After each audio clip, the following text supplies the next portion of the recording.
What's going on, good people? My name's Nerf Guy on the Bench. Welcome back to Tech Corner. And the first time in 2 years, because you know what? That's how I roll. Today on Tech Corner, we're going to be taking a look at the 2009 Mac Mini. This is my first ever Mac that I've ever owned, and it has some flaws, just like the first ever car I owned, and still own to this day.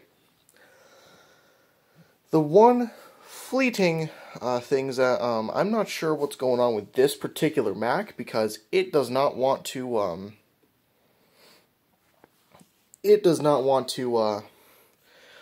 go into internet recovery mode, so it won't pull macOS from the web.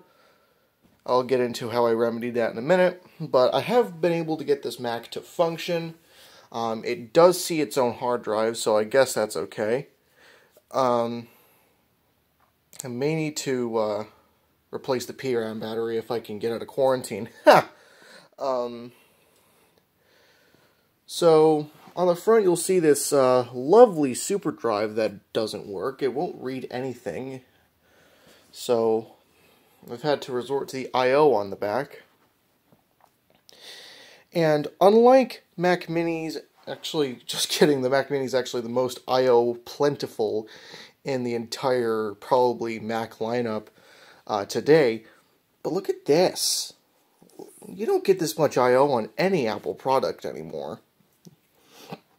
Let's see, you've got a power button and an exhaust fan for the blazing fast 2.2 GHz Core 2 Duo inside this thing.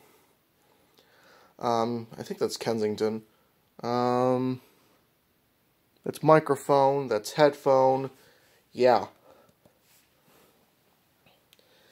That's the power port thing. I'm not sure what's going on there. Well, it works, it's just, yeah. Ethernet, Firewire 800, I believe. I don't know what this is, but I do believe it's some sort of mini display port or some sort of mini VGA. I know for a fact that this is mini display port, and 5 USB 2.0 slots. And with this Mac, I bought an adapter that goes from mini DVI to HDMI, and it will, actually I don't think this carries sound, but, you know, we got an adapter, so at least there's HDMI. Let me pause the video here and show you the other bits that I got with it. The peripherals I decided to use with this computer are a Dell PC keyboard that's managed to work, and a old Microsoft mouse from like 2004. This mouse is actually, despite how used it is, I put it at the Salvation Army.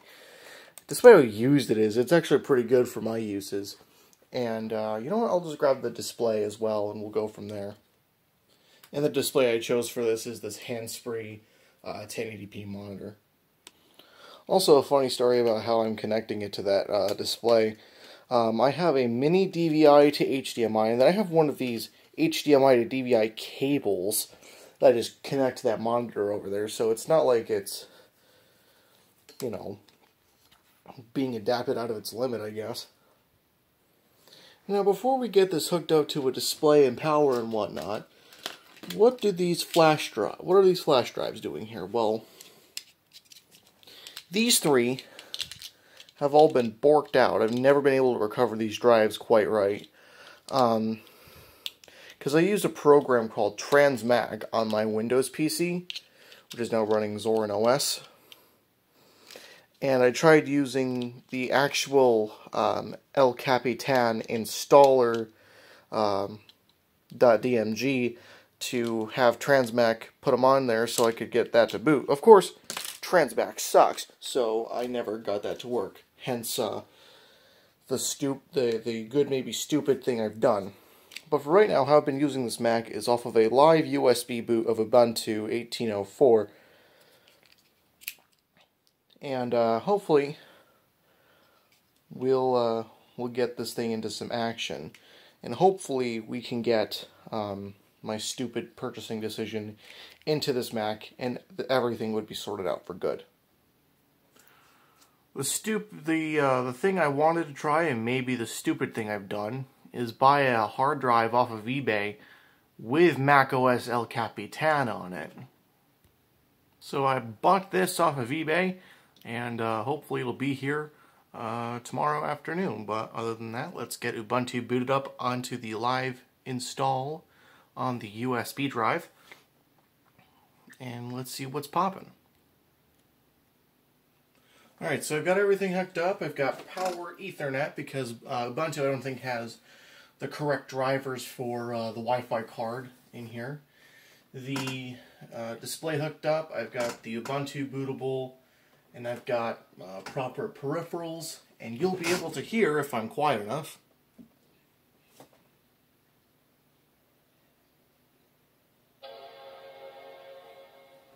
That wonderful macOS boot chime. I'm going to boot it up into the recovery mode here so that it can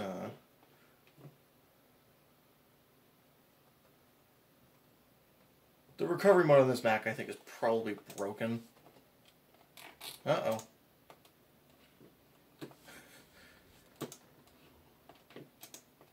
Here we go. For those who can't tell, that says I'm the real Dirty Dan. I'm going to boot up into the Ubuntu bootable here. And just let that fire up. So after 4 boot attempts, it hasn't wanted to boot yet, so let's troubleshoot. She booted that time, so let's reconnect all the peripherals and see if a kernel panics. So that's keyboard.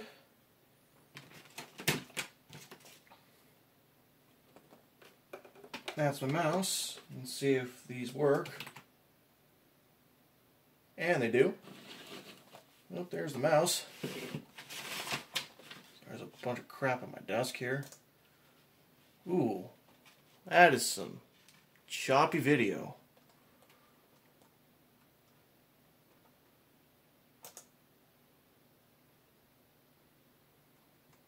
What choppy mouse response. Hold on.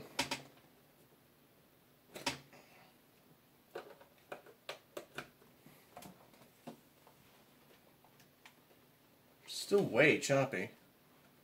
I don't know if I have another one. But you can see video transitions are actually pretty smooth.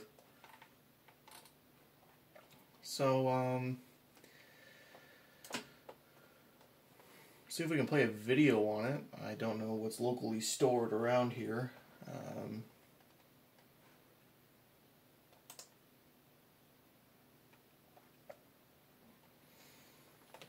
What I'm assuming is that this mouse has actually started to go, so we'll explain the choppiness.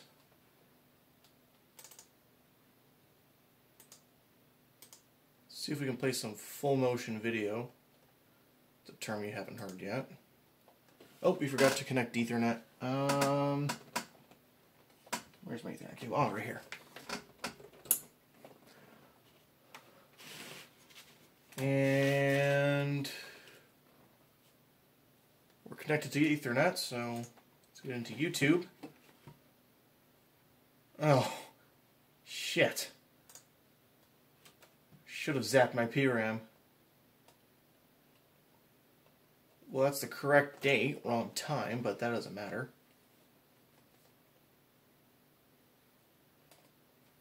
So let's jump into System real quick. System, wow. Network.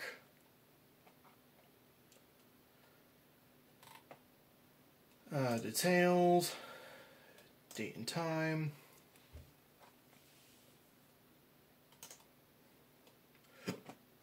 Put it in the correct time zone.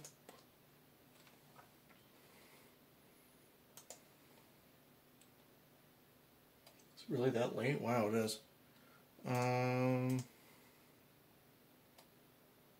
That's correct. Refresh. And there we go.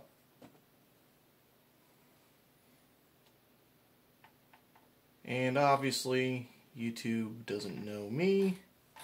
And I think it's time we get copyright claimed.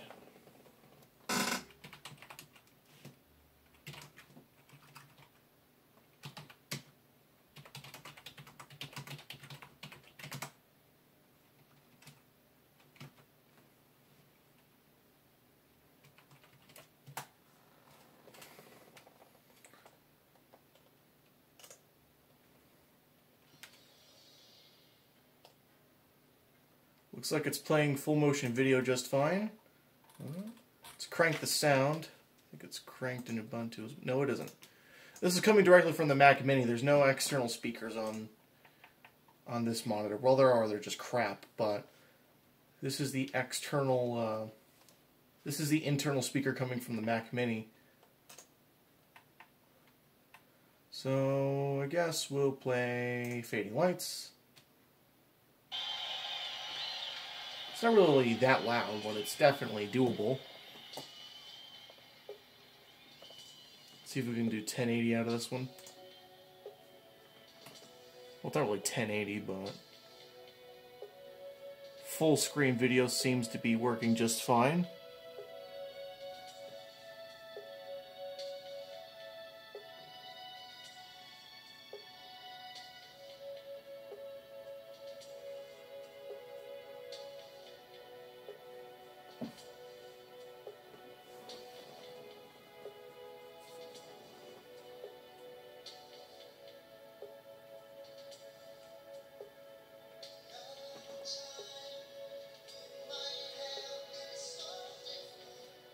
I think it's really treble heavy and there's no mids, because you can barely hear Phil Collins' voice. But that seems to be running just fine. But let's see if we can get anything more out of that.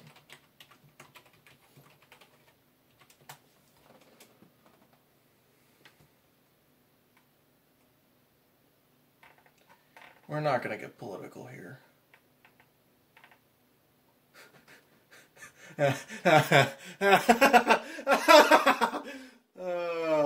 Fatty Dove Racing.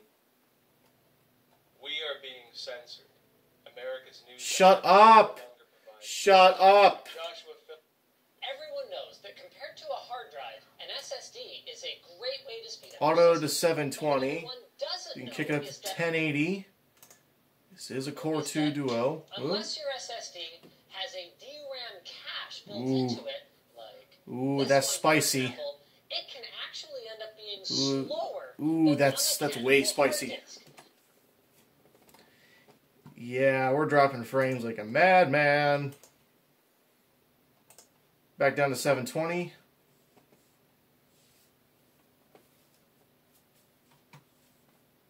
Whoop. So that's why in the past we've always avoided those $20 SSDs until now. Meet the Fatty Dove Racing 120 gig SSD. Really?